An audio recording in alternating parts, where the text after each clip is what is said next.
Bonjour et bienvenue sur la chaîne dédiée aux Z80 et notamment à la programmation de jeux. Alors on va un peu poursuivre ce que nous avions fait la dernière fois et on va un peu restructurer notre code. Alors pourquoi? Alors déjà la dernière fois, qu'est-ce qu'on avait fait? On avait vu le déplacement d'une box, hein, de gauche à droite, de haut vers le bas. On avait vu comment on allait faire tout ça et on avait vu comment faire cela, hein, et on était parti pour voir la compression de données dans un format qui est un format RLE, c'est-à-dire un format de base de compression euh, des années, je dirais, 80. Bon. Avant ça, on va, je dirais, restructurer euh, l'ensemble de nos connaissances pour pouvoir l'intégrer à la conception d'un jeu. Pourquoi? Quand vous créez un jeu, vous avez ce qu'on appelle une machine à état. Le jeu a un certain nombre d'états. Vous avez l'état, par exemple, qui pourrait être le menu, l'état qui pourrait être le jeu en lui-même, hein, le gameplay, l'état game over, d'accord? Et on doit se créer cette machine à état pour pouvoir justement gérer les états du jeu. Et ensuite, dans le gameplay, on a les états également du jeu. Hein, c'est-à-dire que la machine à état est un concept fondamental dans la programmation d'un jeu vidéo. Hein. C'est pour ça que, il est important de pouvoir structurer notre conception sur cette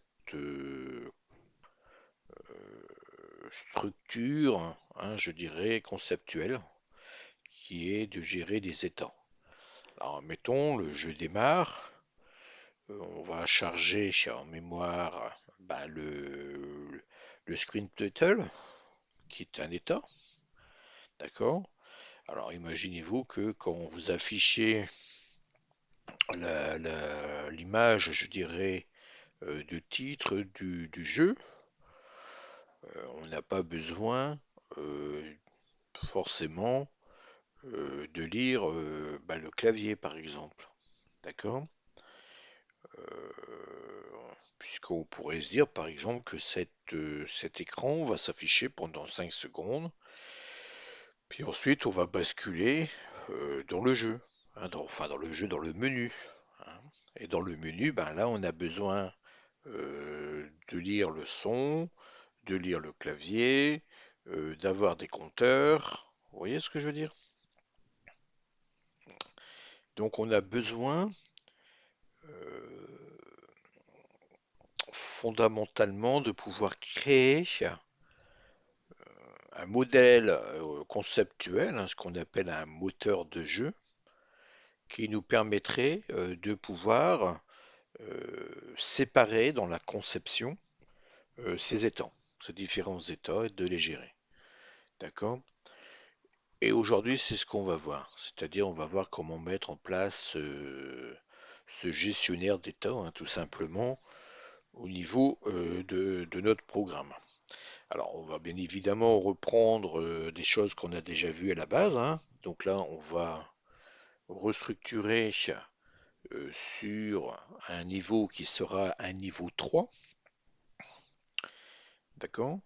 Donc sur le niveau 0, ben, vous avez vu la base, hein, comment a été créé un pixel à l'écran, comment on encodait le pixel, comment a été fait un peu la conception, je dirais, graphique du CPC, hein, avec son mode entrelacé, le mode 0, comment on encodait les couleurs, etc. D'accord? Ensuite, on a mode 1, vous avez vu comment un peu gérer les interruptions, hein, notamment pour créer des compteurs, gérer des textes à l'écran, etc.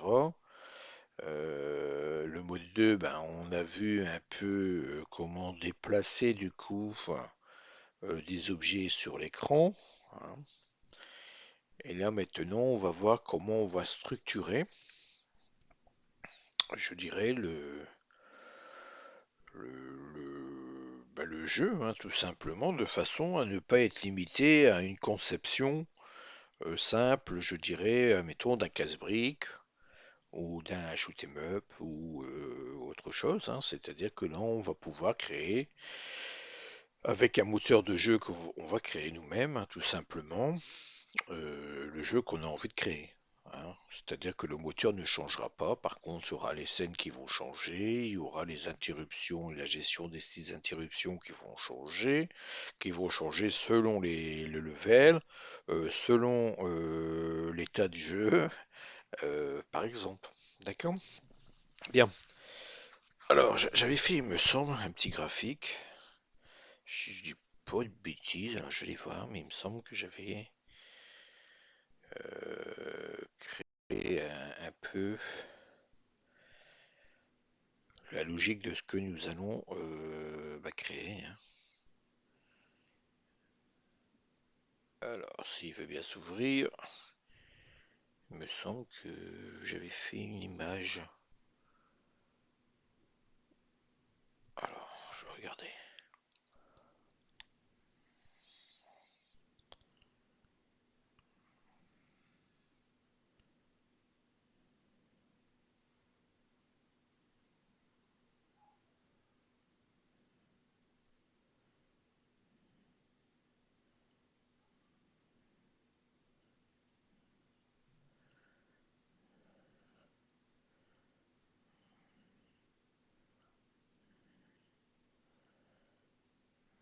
Je crois que c'est ça.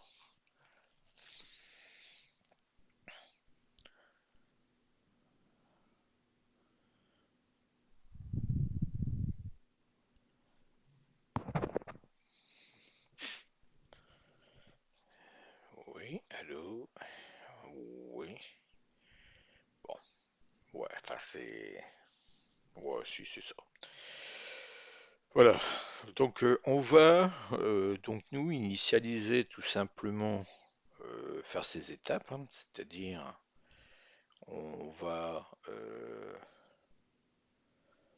initialiser la pile, on va initialiser le système, on va éteindre les encres. Bon, ça on sait faire, hein, c'est mettre tous les stylos ou les encres à zéro, hein. On va attendre un petit peu le retour du canon à électrons. On va configurer le CRTC, hein, c'est-à-dire on va configurer notre écran, d'accord? Largeur, hauteur, etc., hein, d'accord? On va ensuite configurer les paramètres de notre jeu. On va configurer notre interruption IM1, hein, qui est à l'adresse 38. D'accord? On va lire ici à savoir si on est prêt, hein, c'est-à-dire si la frame est prête à être affichée. D'accord?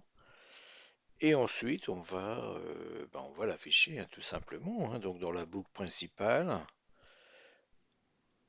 on va charger la valeur de FrameReady ici, hein, d'accord? Si elle est égale à 0, on va tester si la valeur est égale à 0. Si elle est différente de 0, ben, on va boucler, c'est-à-dire que la frame n'est pas prête, hein, c'est-à-dire que on n'est pas prêt à afficher, hein, tout simplement comment je dirais ça, la logique du jeu, hein, tout simplement. Si elle est prête, eh ben, on va faire la gestion d'état dynamique, c'est-à-dire qu'on va aller tout simplement lancer l'état du jeu par un call, hein, qui va être modifié, hein, tout simplement dynamiquement, hein, euh, par notre programme, hein, tout simplement. D'accord? Et ensuite, on remet, hein, tout simplement le, le frame ready à 1 pour retourner le blocage. Hein, ce que veut dire que ici, une fois que la page ou les informations sont chargées et que on est prêt à lancer le programme, on va le lancer ici. Et ici, on va tourner, bah, tant qu'on est dans l'état du jeu, hein, d'accord? Et quand on va quitter l'état du jeu, on revient tout simplement sur cette boucle originale qui est de boucler en boucle, hein, tout simplement, en attendant des instructions, hein, d'accord? Bon, admettons, voilà, on va éteindre les couleurs pour éviter, bah, d'avoir des artefacts. On va attendre le retour à canon électrique, à canon électron. On va configurer comment on appelle ça, la géométrique de notre écran. Voilà. Taille, largeur, hauteur. Bon, on veut faire un shoot 'em up, ben là on va configurer, je dirais, un écran un peu plus façon horizontale, vous voyez. Si on veut créer un shoot 'em up horizontal, eh ben on va mettre plus un écran raplati sur le haut et le bas, hein. On va voir donc la configuration du CRTC pour configurer les registres correspondant au jeu qu'on souhaite faire, hein, tout simplement. Ou si si on souhaite faire un portage d'un jeu d'une autre console, ben, on pourrait se dire ben, il nous faut reprendre la géométrie de l'écran de ce jeu, hein, comme sur, mettons que vous voulez porter un jeu Spectrum, ben, faudrait 192 lignes de haut plutôt que 200 par exemple, hein. Donc 24 blocs de 8 hein, au lieu de 25. Et ensuite on configure le jeu, donc configurer le jeu, hein, ça veut dire qu'on va charger les datas, etc. Entre autres, hein. Voilà. Donc c'est ce qu'on va faire aujourd'hui. On va créer bah, cet organigramme. D'accord? Qui sera la base, hein, tout simplement de tout jeu, hein, vidéo créé sur Amstrad CPC. Hein, ça sera un concept de base, hein, d'accord? Je vais réduire un petit peu pour que on puisse voir un peu plus. Voilà, parce que après vous n'allez pas plus voir, voilà. D'accord? Donc on a le début du programme. Bon là je l'ai mis en 100, donc on aurait pu le mettre à 4000, hein. D'accord? On disable les interruptions, bah ça je vous explique le peu pourquoi, hein, maintenant vous devez le savoir, hein. On va définir la pile. Alors la pile on va ici la mettre à 8000, sachant qu'on va gérer par la suite double buffet, un double buffering.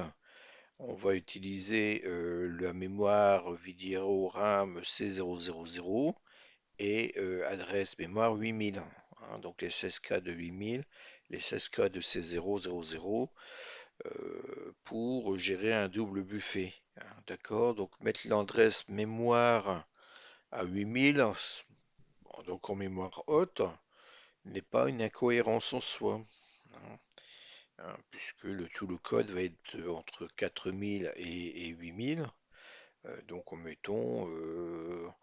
peut estimer que notre code programme ne devrait pas manger sur la pile.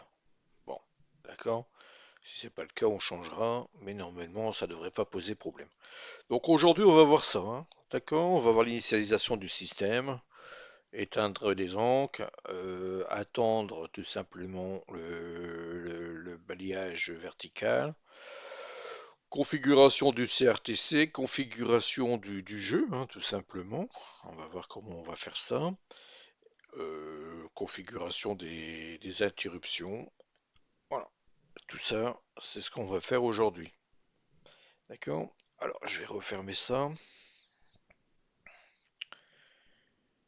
Alors, ben, on reprend, hein, tout simplement notre programme, hein, que j'ai appelé ben, gdc.asm, donc GDC pour Game Dev Coder. Hein, d'accord, donc on est sur du RASM version 3.2.0. Je ne sais pas s'il y a une autre version qui est sortie, j'ai pas regardé pour l'instant, mais c'est pas grave, d'accord. On va déclarer une variable pour RASM qui est le debug. Vous savez pourquoi, hein, vous avez vu les vidéos précédentes.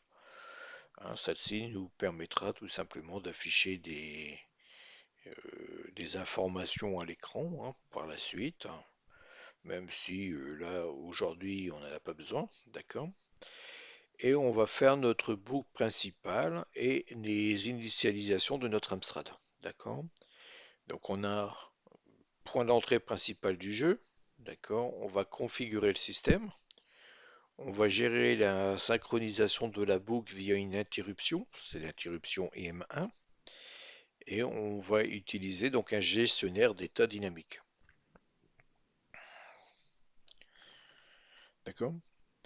Donc pour démarrer le code, ben, on l'avait déjà vu, hein, on tape un org-200 pour dire que notre programme va s'implanter à la mémoire 100.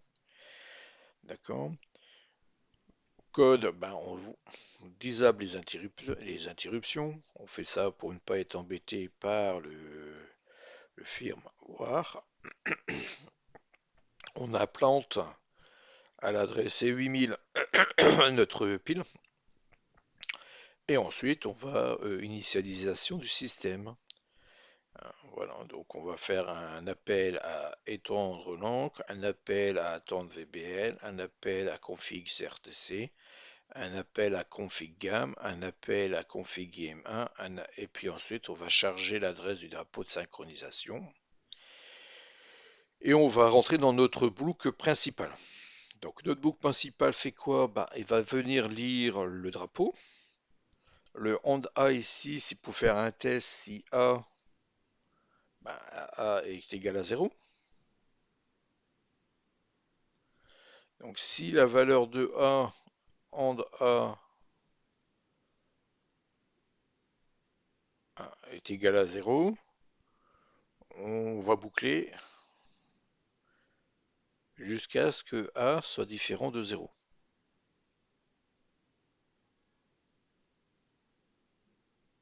Euh, Inverse, je me trompe. On va boucler tant que A,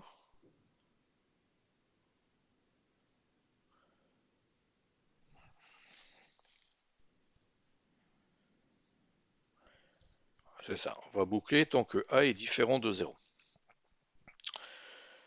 Une fois qu'on aura chargé dynamiquement ici l'état du jeu, d'accord, on, on va donc mettre A différent de 0 pour qu'on puisse aller lancer le jeu, enfin lancer l'état du jeu, d'accord.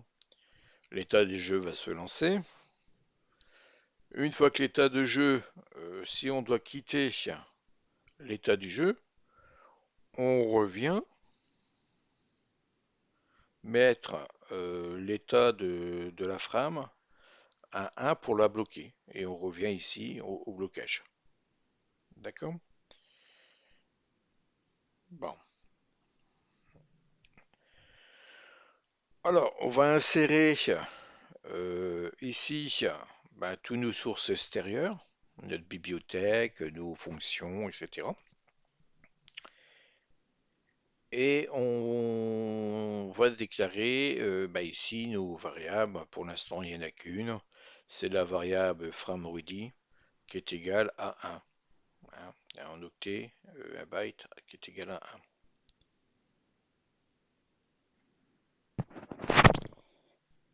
Alors, on arrive ensuite à la fin du code.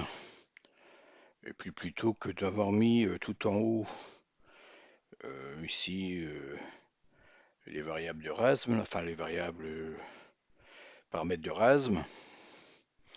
Bon, je mets en bas tout simplement ici la sauvegarde d'une disquette. Donc on va compiler de début code selon un nombre d'octets qui va être déterminé par le début du code, enfin moins la fin du code moins le début de code, ce qui nous fera un nombre d'octets. Donc on va compiler le jeu et le mettre sur la disquette. Voilà, tout simplement. Hein. Ça, c'est notre, je dirais, gestionnaire d'état de base. D'accord? Alors, je vais prendre ici mon clavier. Dans notre phase d'initialisation, on a éteindre les encres. Alors, on va aller chercher dans nos sources. Ici. Alors, vous voyez, dans nos sources, on a notre librairie Z80, libre, que nous avons vu, que nous avons créé, même si ça peut diverger un petit peu au niveau des fonctions qu'on a améliorées, etc. Bon, on a le fichier binaire, les disquettes qui vont être créées là, les fontes, les palettes de couleurs, mais pour l'instant, tout ça, on n'en a pas besoin. D'accord? Dans cet exemple ici, donc ça ici, hop, ouais, j'ai sauvegardé, donc je peux dire que ça ici,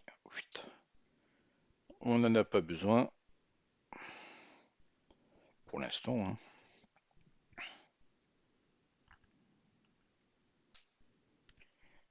Voilà. Donc on a une autre sortie pour notre programme. Ouais, et encore, non. Et encore, non. C'est pas ici, donc ça, pour l'instant, on n'en a pas besoin. Allez, hop, poubelle. Voilà. Donc ce qu'on a besoin, c'est ce que nous avons ici à l'écran. Donc on a ici des fonctions qui sont créées, d'accord. Et nous avons ici notre source de externe que nous avons implantée ici, insertion des sources externes. Et dans nos sources externes, bon, on voit que on implante ici notre librairie système. Bon, on a une fonction créer tab écran qu'on va pas voir aujourd'hui, je crois, mais plutôt sur la prochaine vidéo. Et on voit que notre fonction éteindre écran se trouve dans notre librairie Z80. D'accord. Donc on va aller dans notre librairie, ouvrir Z80 ici, et on voit qu'on a notre fonction ici. Alors je vais l'ouvrir. Voilà. Qu'est-ce qu'elle fait notre fonction? Elle fait quelque chose de très simple. Alors il s'agit d'une fonction, donc on fait un retour. Donc cette fonction fait quoi? Elle vient charger une couleur noire dans le registre D. Elle met donc dans le registre B le port du Gateway, donc F5. On a un compteur, on commence à la 17e encre, soit 16, puisque ça va de 0 à 16. On vient donc implanter une macro ici, d'accord, qui va définir l'encre A conjointement avec la couleur D. On va décrémenter A, et tant que nous sommes positifs, on va continuer, tout simplement. Ce qui aura pour effet, une fois qu'il n'est plus positif, c'est-à-dire qu'il est passé à -1, faire le retour. Ce qui aura pour effet de mettre, tout simplement, toutes les encres de 0 à 16 de notre Amstrad, hein, qu'on soit en mode 1, en mode 0 ou en mode 2, les 16 couleurs de l'Amstrad seront en noir. Bien évidemment, si on est en mode 1, on n'utilisera que les 4 premières couleurs. Hein, d'accord? Et ainsi de suite. Hein. Bon, voilà ce que fait notre fonction éteindre les encres. La macro setpenIC, bon, on l'avait déjà vu, il me semble, hein, même si elle a été un peu modifiée puisqu'on n'utilisait pas, euh, hop, ici, on n'utilisait pas D, mais voilà, il est là. Bon, c'est des choses qu'on a déjà vues, hein, mais qu'on a repris. Hein. Donc elle fait un out C,A pour sélectionner le stylo et un out C,D pour mettre la couleur dans, dans le stylo sélectionné. Hein. Donc on met dans BC le getter port. Je dirais même pas dans BC mais dans B. Voilà. Hein. Et puis après on va chercher A et on va chercher D. Alors, pas plus compliqué que ça.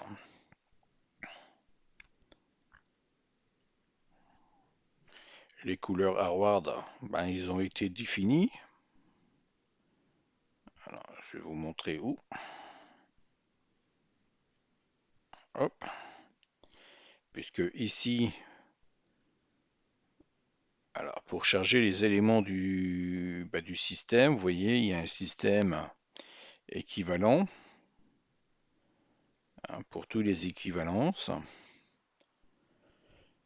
Et on a ici défini tout ce qu'on a besoin en termes d'équivalence pour utiliser notre système. Puis on a toutes nos couleurs qui sont définies ici. On l'avait vu sur les vidéos précédentes. Voilà, vous voyez. Voilà, couleur Harvard. Et on a repris exactement les mêmes choses. Alors le getter report, c'est pas 5F mais 7F. Alors, je sais plus ce que j'avais dit. D'accord? Il y aura d'autres choses qui vont venir se rajouter par la suite. Des choses qu'on a déjà vues. Hein. Il y a rien qu'on n'a jamais vu. D'accord?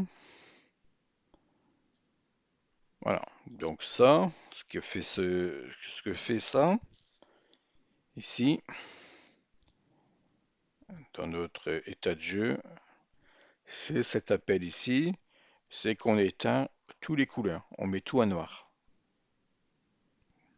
Voilà.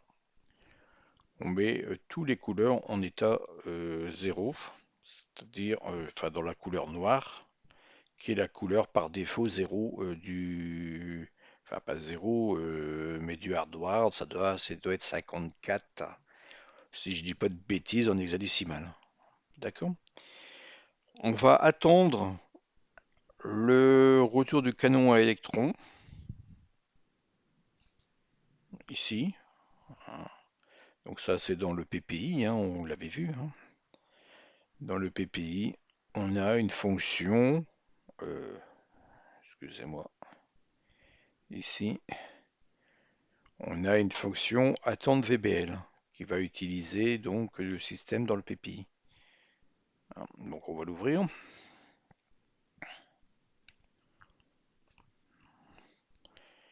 Voilà. Donc on crée une fonction qu'on appelle f attente VBL qui va venir prendre notre macro PPI get VBL hein, qu'on avait déjà vu. Hein, d'accord? Et on fait un retour.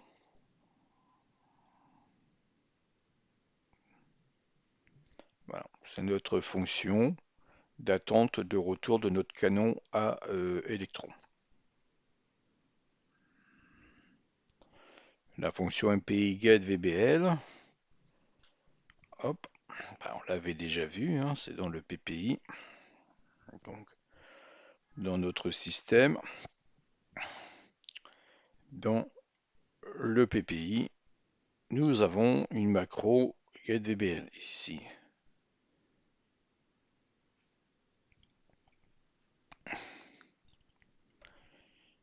On lit le port haut du PPI port B, hein, du PPI, qui est 0xf, qui est F5 en hexadécimal. On vient lire dans A bah, le résultat, hein, c'est-à-dire l'octet. On fait une rotation à droite, puisque c'est le bit 0.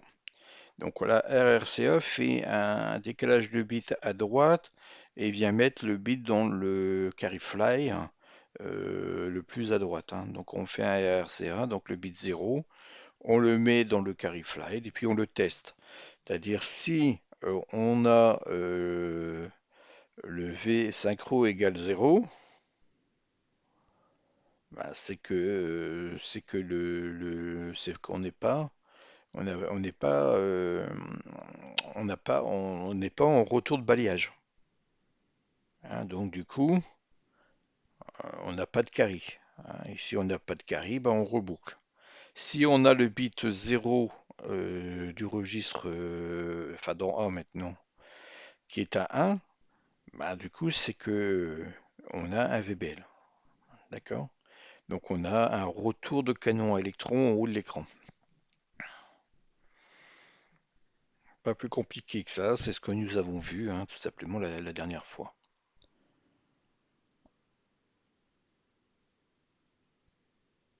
D'accord?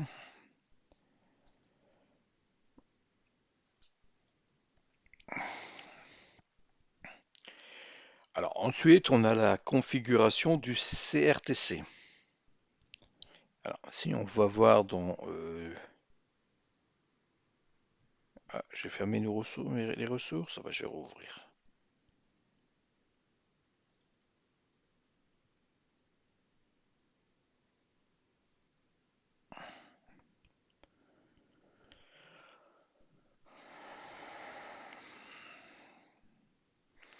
Donc, vous voyez, ça, on l'a déjà décrit, hein, dans notre librairie.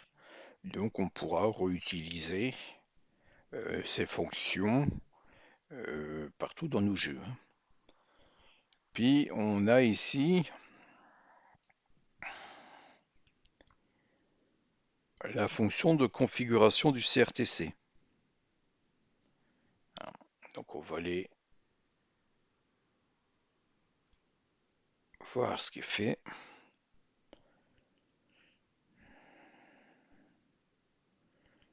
Ici.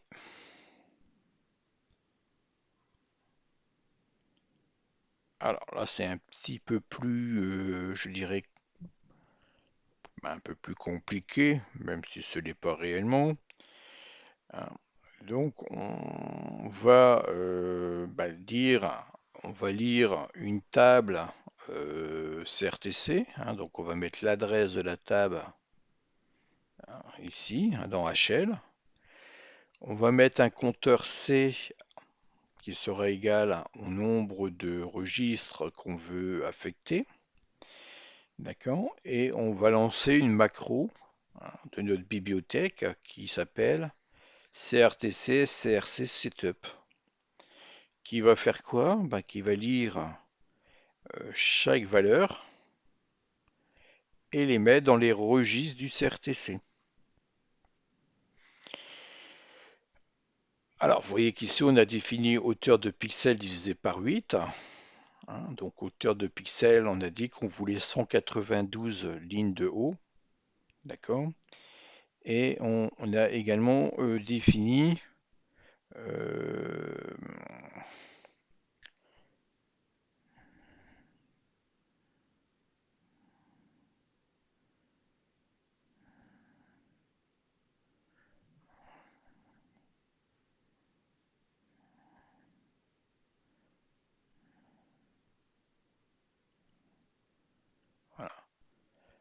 32 caractères de large.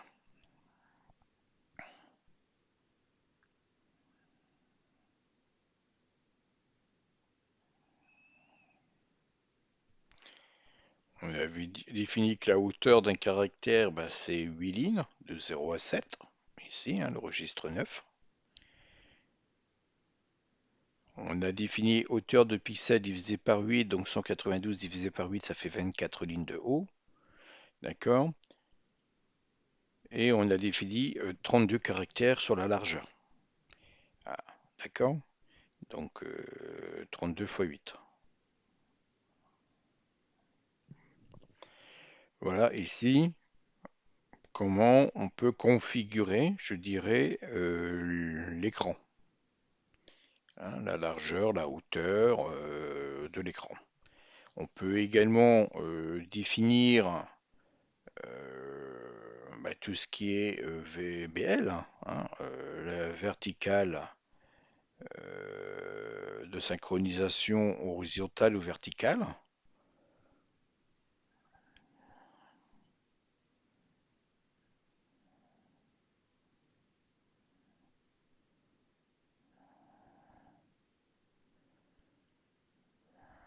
Hein, donc ici, position de la synchronisation horizontale, donc on est à 42.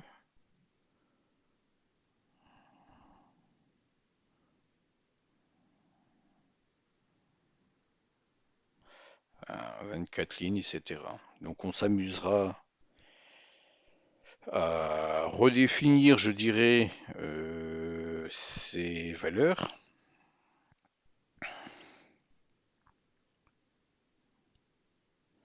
pour définir la largeur de notre écran. Largeur, hauteur. Bon là vous allez voir qu'on la rétrécit en largeur de façon à être compatible à un écran Spectrum. Hein. Donc de hauteur, hein, on a réduit un peu en largeur, hein, puisqu'on est à 32 caractères, d'accord? Hein, donc on définit comme ça. Hein. Alors pour le MCRTC, ici pour définir la taille de notre écran, on va dans notre bibliothèque système.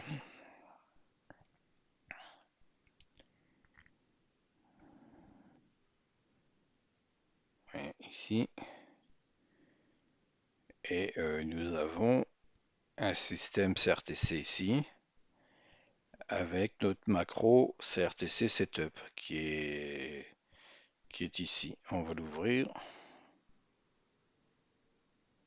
Alors ça, le CRTC Tab ici, c'est la table de base hein, que j'ai mis pour dire de conserver les valeurs de base. Mais on peut bien évidemment les modifier. Hein. D'accord. Alors Open, donc ici, voilà ce que fait hein, notre programme pour aller chercher ici. Non, pas ici. Il est où? Là. Pour aller chercher chacune des valeurs. Alors, vous voyez qu'on commence par le registre 13, on lui met 0. Le registre 12, on lui met 30. Donc là également, on a utilisé une astuce de programmation, hein, puisqu'on prend la table à l'envers, et donc du coup, je peux simplement, avec un test pause ici, savoir si le décrément de C est positif, hein, pour savoir si je suis arrivé bah, en bas, hein, je dirais, bah, de ma table, hein, enfin, parce que j'ai pris toutes les lignes de ma table. Alors donc je sélectionne le registre du CRTC. Alors d'abord je mets donc BD dans B, qui est le CRTC registre. Bon, ok. Je fais un out C,C pour sélectionner le registre. Hein, donc là, dans C, bah, j'ai le numéro de registre, donc je sélectionne le registre 13. Je mets le registre de données de data ici, c'est BE. Pourquoi je mets BE? Puisque normalement c'est BD. D'accord, mais je mets BE parce que OUTI, l'instruction outil que j'utilise ici, hein, puisqu'il va me faire une décrémentation de B et il va m'envoyer directement la valeur de HL sur le port data et il va m'incrémenter HL. Donc plutôt que de devoir tout faire à la main, ben, cet outil, cet opérateur-là est un peu plus rapide. Donc je suis par contre obligé ben, de mettre, au lieu de mettre le registre BD, qui est le registre de CRTC data, ben, je suis obligé de l'incrémenter de 1. Voilà, c'est ça qu'il faut faire, puisque lui, il va me décrémenter B.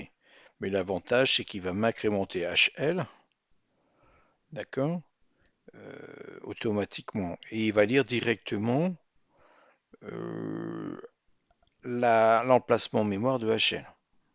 Bon, d'accord. Donc quand je sors du outil ici, ben, je suis en BD. Donc je suis obligé de redécrémenter B pour revenir sur le port BC, hein, pour refaire une lecture du registre suivant. Je décrémente C, hein, donc registre 12. Je reviens le relire, hein, puisque je suis pas, je suis toujours positif, hein, je suis à 12. Je viens le lire, je l'écris sur le port de data, hein, de CRTC data, etc. Et une fois que j'ai fait toutes mes lignes, eh ben, il sort. Hein, pas plus compliqué que ça.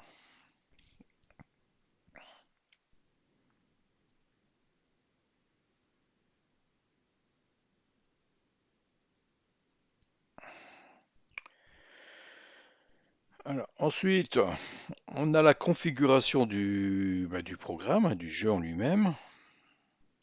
Je dois l'avoir ici, oui. Alors, pour l'instant, quoique, allez, on va vous l'expliquer maintenant, il y est. Au fait, on va créer, on va gérer un double buffet. Donc, on a vu sur les vidéos Level 2 que la mémoire était entrelacée et qu'on pouvait donc créer une table d'adresse, hein, de chacune des lignes de des blocs de lignes de notre VRAM. Hein, donc la première commence à C0, hein, se termine en C8, enfin c'est 7 exactement, enfin 8 lignes, hein, de 0 à 8. Donc c'est C0, C8, etc. Pour pouvoir balayer, passer à la ligne suivante. Hein. D'accord? C0, C8, etc. Bon, on a vu ça. Maintenant, si on gère un double affichage de C0 et enfin de 8, allant de 8000 à enfin, en utilisant les 16 kilos à partir de 8000 et les 16 kilos à partir de C0, ben, il nous faut créer une double table. Hein, c'est ce que fait la fonction créer table écran. Je vous la montre, hein, comme ça ben, vous l'aurez déjà.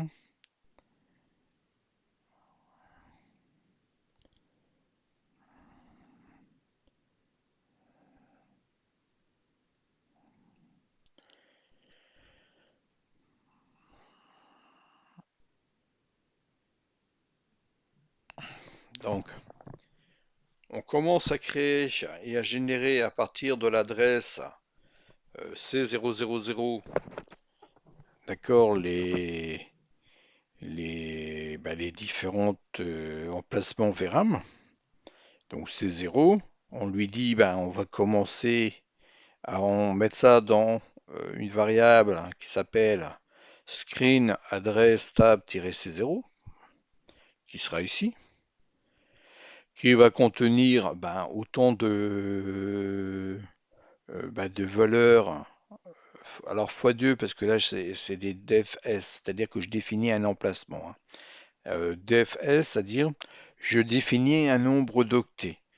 D'accord? Donc là j'ai 192 lignes x2 puisque chaque adresse sera codée sur 2 octets, hein, sur 2 bytes. Hein.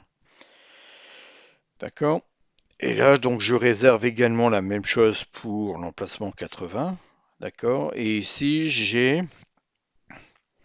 euh, comment je vais dire ça?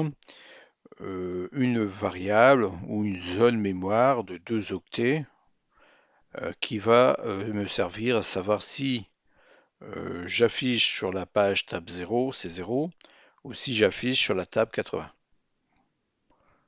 D'accord? Voilà, tout simplement, hein. Bien. Bon, le programme en lui-même, il n'est pas compliqué, hein. Il reprend ce que nous avons vu dans les vidéos précédentes, hein. Donc, je mets L00 dans A. Je vais écrire le point fort à l'adresse de DE, donc à l'adresse de screen adresse table. J'incrémente DE, donc de 1. Je vais mettre la valeur de 1, enfin de H dedans. D'accord. J'incrémente DE, puisque j'incrémente aussi dans la table, hein, tout simplement. On fait une petite tambouille ici que nous avons vu dans les vidéos précédentes, à savoir ajouter 8 AH pour passer à la ligne dans un bloc suivant. On va vérifier si on est arrivé au débordement de bloc, hein, tout simplement, hein. Et si c'est le cas, bon, on refait l'ajustement, hein, tout simplement. Bon, tout ça, ça avait été expliqué dans les vidéos précédentes, hein, d'accord? Et on va ici boucler, hein, tout simplement sur l'ensemble de nos lignes, hein. Donc numéro, hein, d'accord, on va tourner sur les 192 lignes ici, hein. Bien évidemment, si on souhaite utiliser ce fichier, hein, ce programme-là, F4 table écran, il faudra l'ajuster selon le nombre de rows que nous souhaitons utiliser, hein. D'accord? Voilà. Et puis ensuite, eh ben, comme on va travailler sur 2 tables, on va reprendre ici les valeurs de la table qu'on vient de calculer, hein, tout simplement, et on va recalculer sur la base de la table 80. Alors, l'avantage que nous avons ici, c'est que le XOR ici 40, hein, euh, en fait, quand vous êtes en C0 et que vous faites un XOR 40 sur C0, vous passez à 80. Si vous êtes en C8, vous faites un XOR 40, vous passez à 88. D'accord? Donc on transforme tout simplement par le biais d'une seule opération XOR l'adresse de C0 à l'adresse 80. Et on vient donc l'enregistrer, hein, tout simplement dans la table 80. On incrémente HL, on incrémente DE, puis on vient boucler, hein, tout simplement pour faire les 192 lignes que nous avons retravaillées avec enfin les 192 lignes que nous avons précalculées avec la table à l'adresse C0. On reconstruit une autre table qui est l'adresse 80. Voilà, c'est pas plus compliqué que ça.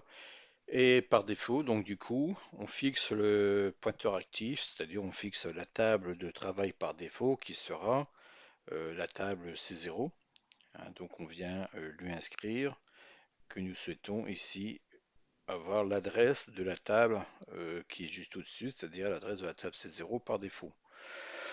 Pourquoi l'adresse de la table C0? Souvenez-vous au niveau du CRTC, alors je ne vous l'avais pas montré ça, je vais vous le montrer. Euh,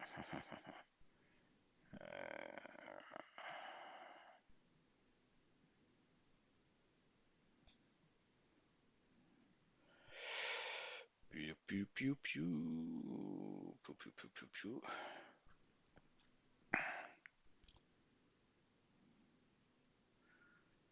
Alors, on a mis ici,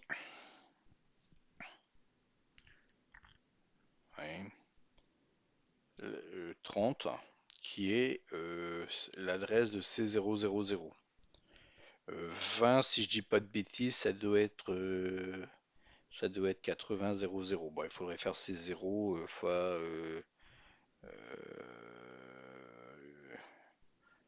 bon, je l'ai plus en tête, mais ça doit être ça, un peu, ça doit être 20, on verra ça plus tard. D'accord, donc là quand je mets 00 30, vous voyez que le CRTC le comprend comme étant l'adresse C000 ABC. Hein. Donc 30 00 correspond à C000.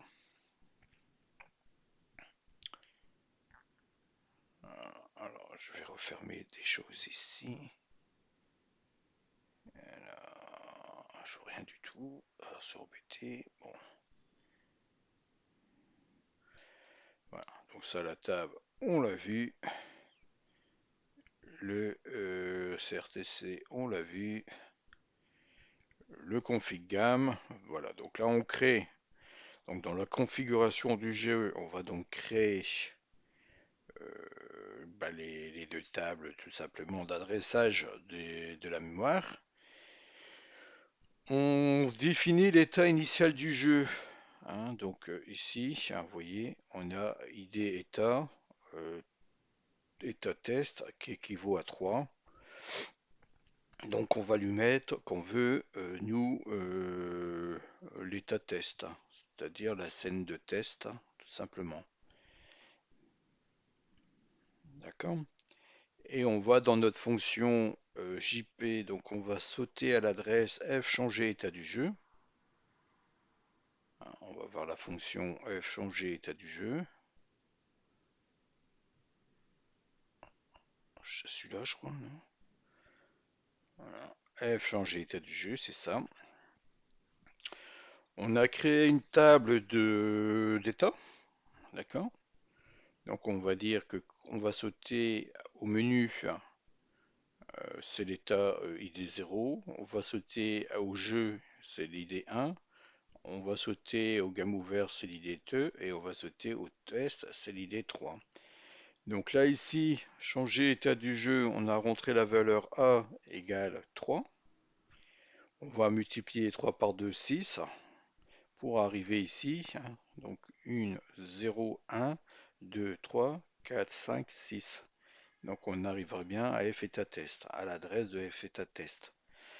Cette valeur ici, donc on va charger dans la table des jeux, on va l'additionner à DE, d'accord? Donc ça va nous faire la table des jeux plus 6, hein, comme on vient de le voir, et on vient le mettre dans E. Hein, on met le point fort. On lit l'adresse de la routine cible. Donc on va mettre en E l'adresse du point faible. On incrémente HL, hein, c'est-à-dire que ici on va mettre la première valeur dans E, on va incrémenter, on va mettre la deuxième valeur dans D, d'accord?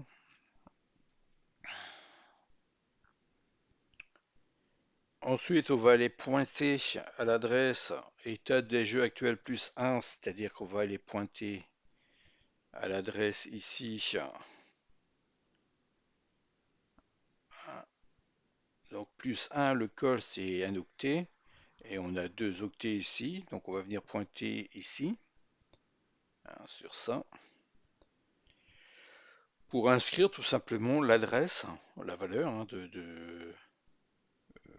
comment je dirais ça, de l'état hein, qu'on veut lancer.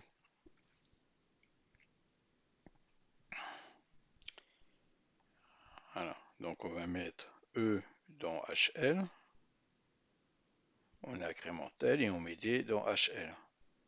Voilà. Et on n'a rien d'autre à faire. D'accord? Donc lui,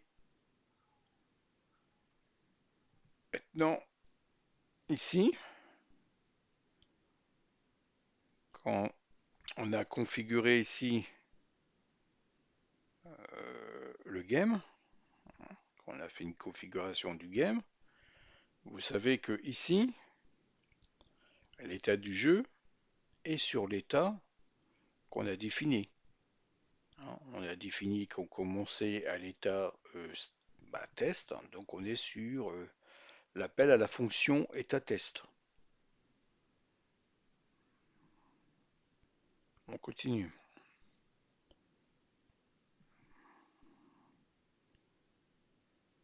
Ensuite, on va faire la configuration de notre interruption IM1.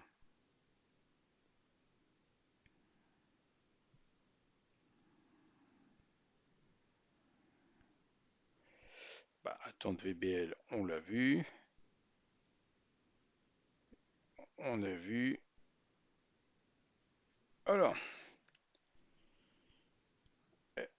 config IM1.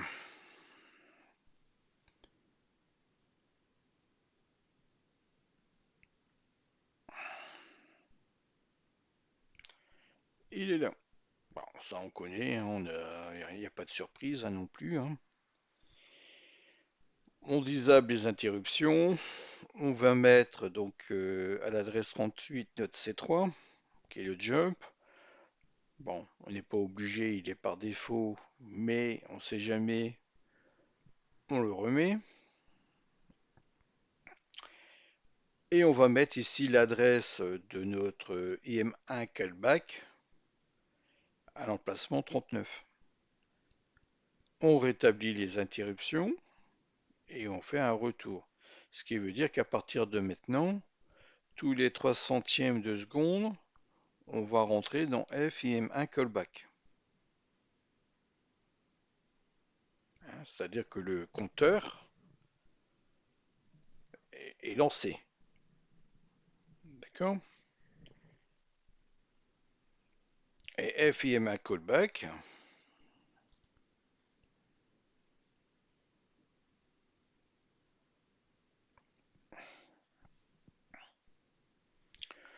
très simple aussi. Hein.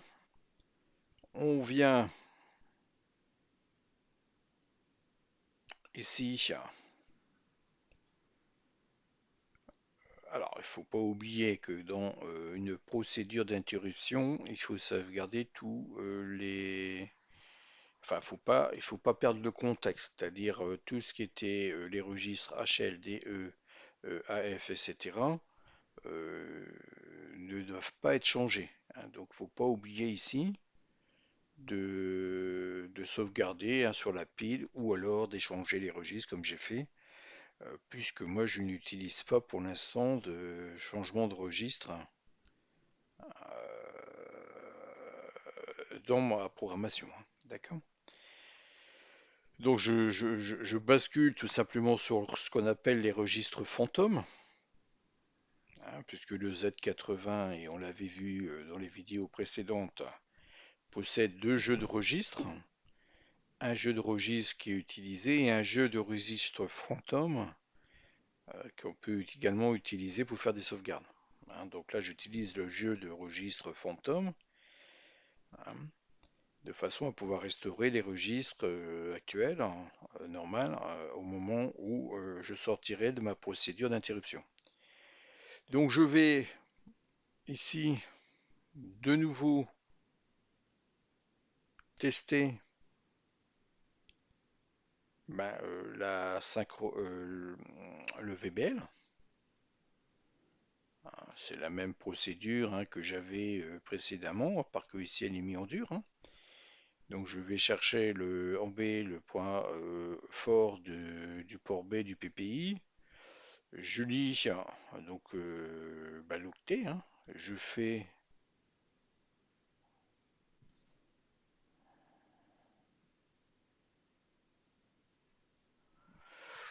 voilà, j'ai fait un RRA.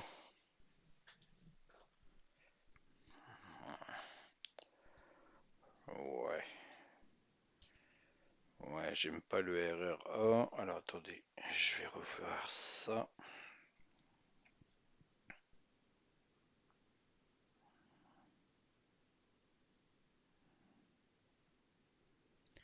Je préfère faire un RRCA. PPI.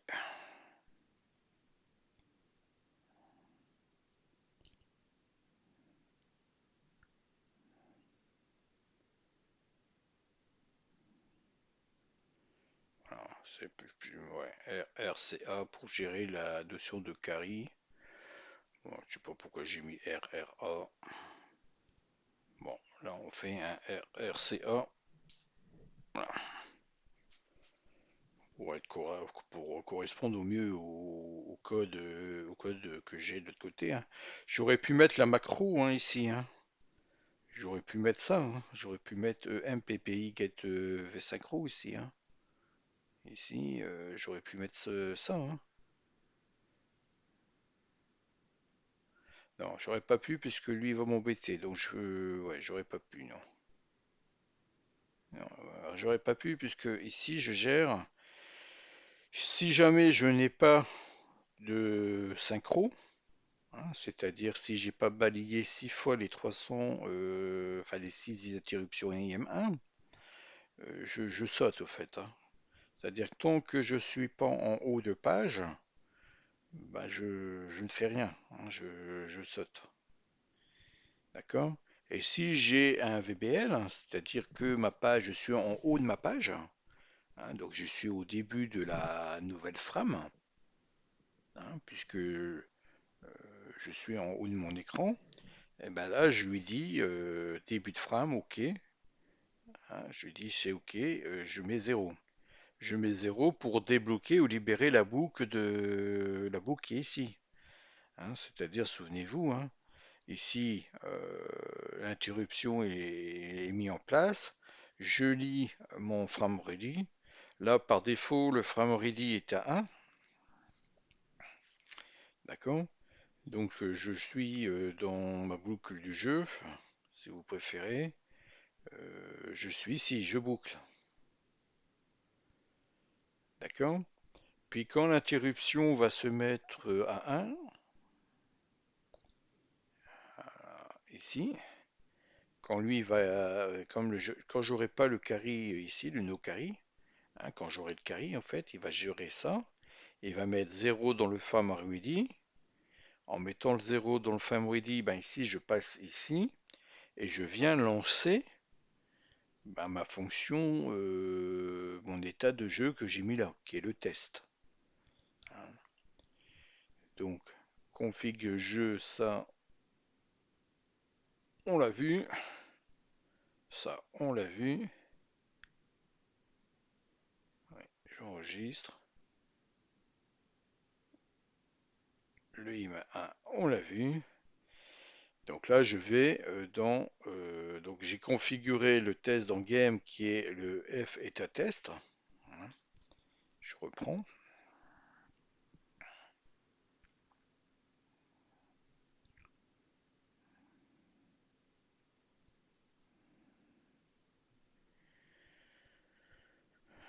Hop. Donc là, ici, je lui dis, tu mets l'ID du test, tu vas dans F changer état du jeu. Dans F changer état,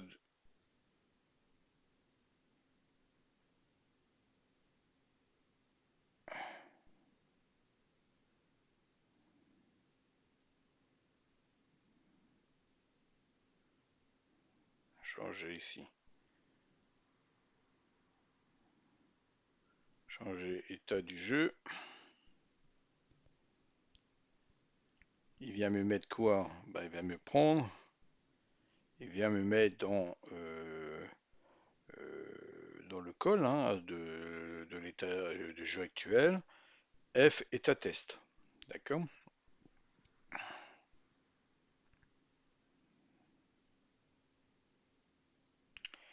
Et donc ensuite, hop, ici, il vient dans état test.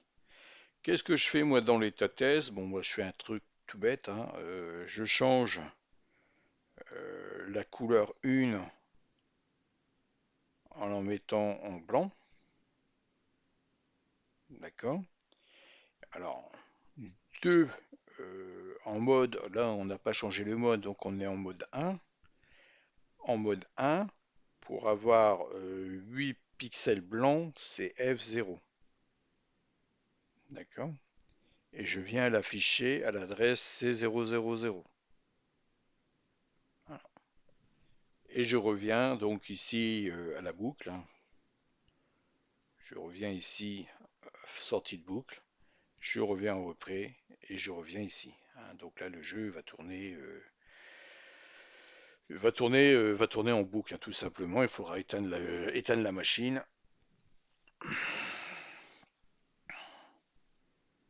Ou qu'alors, dans notre IM1, hein, dans notre boucle d'interruption, à un moment donné, il vient changer l'état du jeu ici. Quand il n'y a plus d'action qui est fait pendant, je sais pas, moi je vais dire 20 secondes, 30 secondes, pour lancer une table des scores, par exemple, hein. On pourrait faire ça, hein. On sort ici, et ici il va tourner en boucle, hein. Et au bout d'un moment, bah, comme là moi je fais plus d'action, et ben hop, il va m'afficher une table des scores, ou il va m'afficher une démo du jeu. On peut voir ça comme ça aussi. D'accord?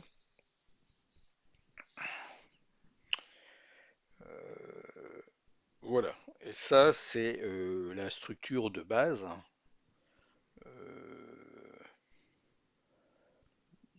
de la machine à état du jeu.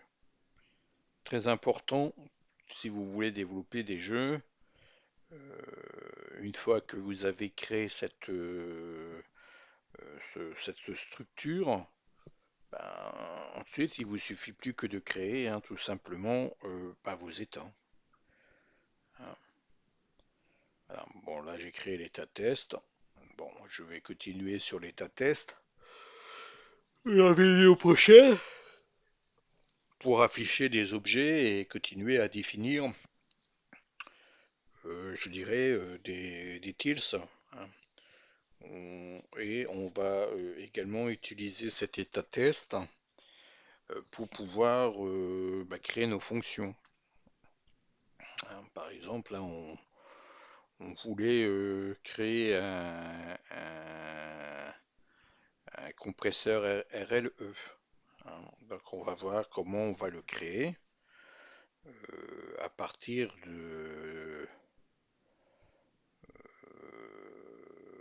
bah, de nos datas, hein, tout simplement, hein. On ira chercher les datas et on va lire les datas, on va les mettre dans une mémoire et puis on va venir sauvegarder la mémoire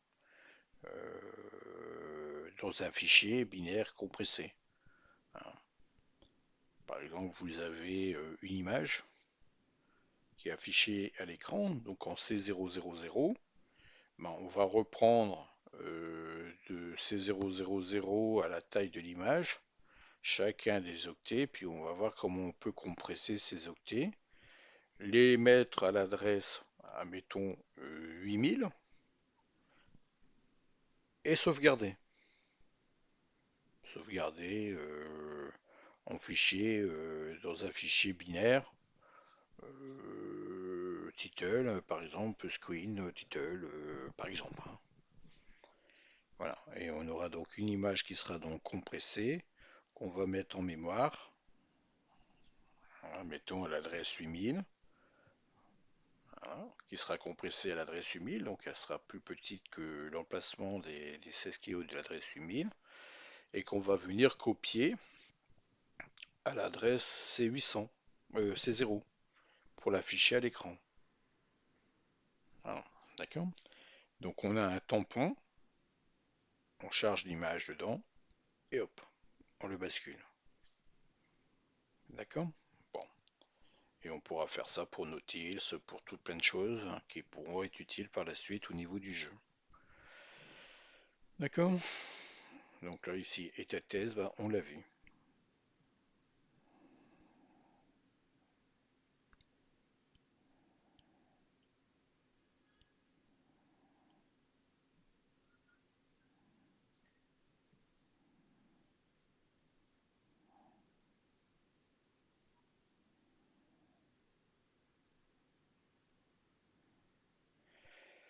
Voilà, ben, il n'y a pas plus grand-chose à dire, hein. Voilà, donc ça c'est la partie première vidéo du level numéro 3. S'il y a des choses que vous n'avez pas compris dans ce que nous avons fait aujourd'hui, je vous invite donc à reprendre les vidéos à partir du niveau 1, même du niveau 0, de revoir les vidéos faites précédentes. Hein, ça tout dépend de ce que vous n'avez pas compris dans cette vidéo.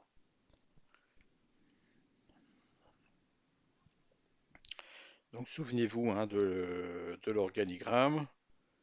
On disable les interruptions, on positionne à l'adresse 8000 la pile, donc on pourrait la mettre plus basse, hein, mais par défaut je la mets à 8000, hein, puisque je la mets juste en dessous des écrans, hein, puisqu'on va travailler de 8000 et C00 sur les écrans.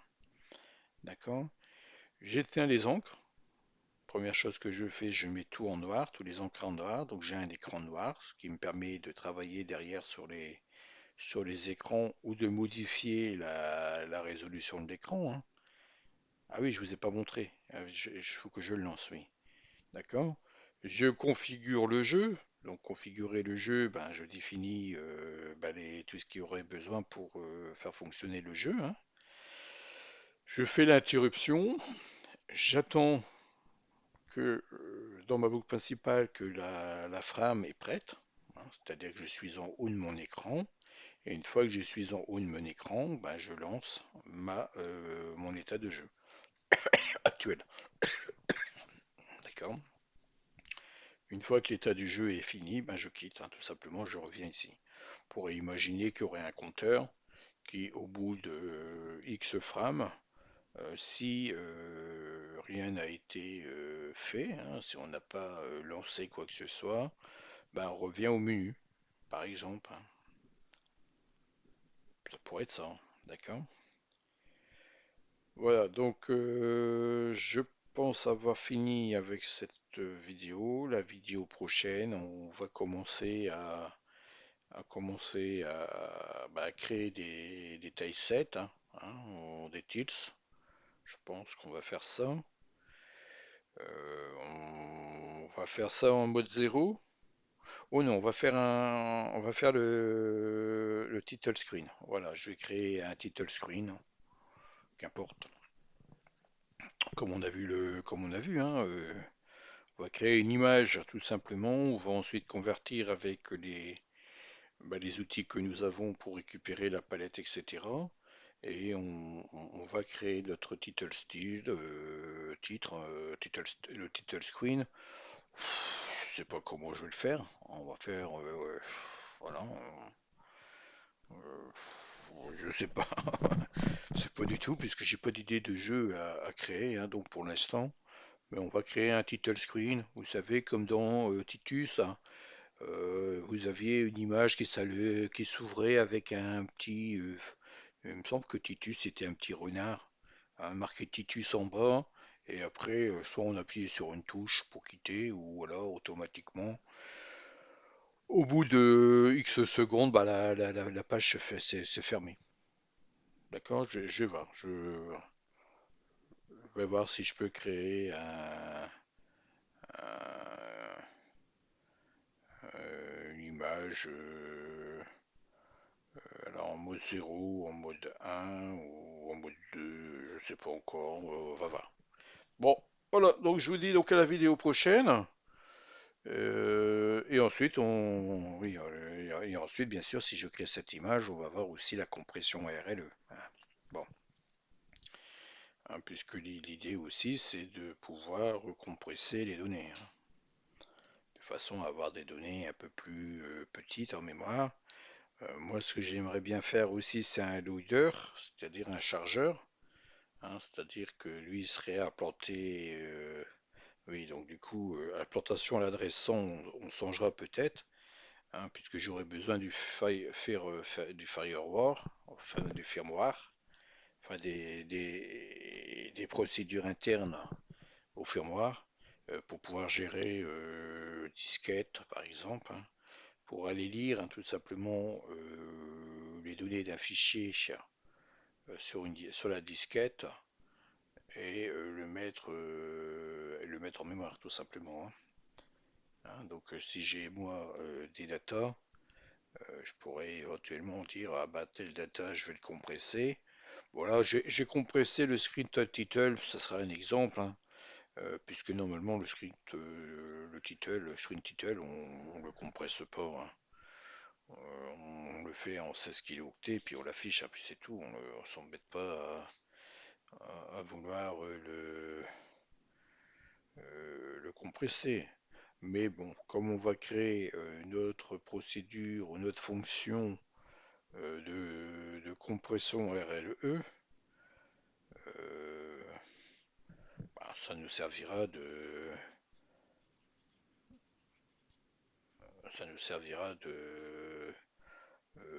d'éléments graphiques pour pouvoir faire la compression. D'accord? Bon, voilà, donc je vous dis donc à la vidéo prochaine, et puis n'hésitez pas, abonnez-vous. Euh, Si vous souhaitez vraiment apprendre la programmation sur le Z80 en Amstrad CPC, notamment ici, hein. On verra par la suite le MSX, le Spectrum, la Game Boy, la ColecoVision, enfin tous ceux qui tournent en Z80, hein, puisque on est à peu près, comment je vais dire ça, tout ce qui est en Z80 bah, va reprendre les mêmes instructions, hein. Il y aura juste la manière où l'ordinateur ou la console gère, hein, tout simplement le Z80 pour charger des registres, etc., qui va changer, hein. Après, le reste sera toujours pareil. Voilà, donc dans cette vidéo, je rappelle ce que nous avons vu, hein, quand même. Donc nous avons vu comment mettre en place un gestionnaire d'état, ou une machine, on appelle ça, hein, une machine à état, pour l'Amstrad CPC. L'objectif est de pouvoir euh, gérer différentes scènes, différents états du jeu, hein, donc l'état title, l'état menu, l'état game over, etc., hein, tout simplement, euh, pour nous préparer, hein, à la création de n'importe quel jeu, hein. Donc on crée un moteur de jeu qui va nous permettre tout simplement ensuite de pouvoir configurer le système au jeu qu'on souhaite bah, créer, hein, tout simplement, hein. Si c'est un jeu de shoot 'em up, on pourra créer donc et dimensionner, je dirais, l'écran en corrélation selon qu'on veut un shoot 'em up vertical ou horizontal. Si on veut créer un jeu de plateau, ben, on pourra créer un jeu de plateau également, etc., etc., hein. Donc c'est le but, il est là, c'est de créer quelque chose, un environnement, une structure qui nous donnera la main ensuite,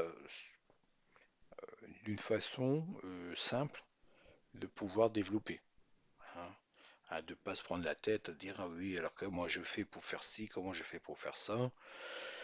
On a la structure, on a les fonctions, il nous suffira simplement de changer quelques valeurs dans les tableaux, et hop, la configuration du CPC est faite et de créer nos scènes. D'accord? Et nous, bien sûr, nos graphiques. Voilà, donc je vous dis donc à la vidéo prochaine et j'espère que vous allez apprécier cette vidéo. Allez, au revoir et bon week-end.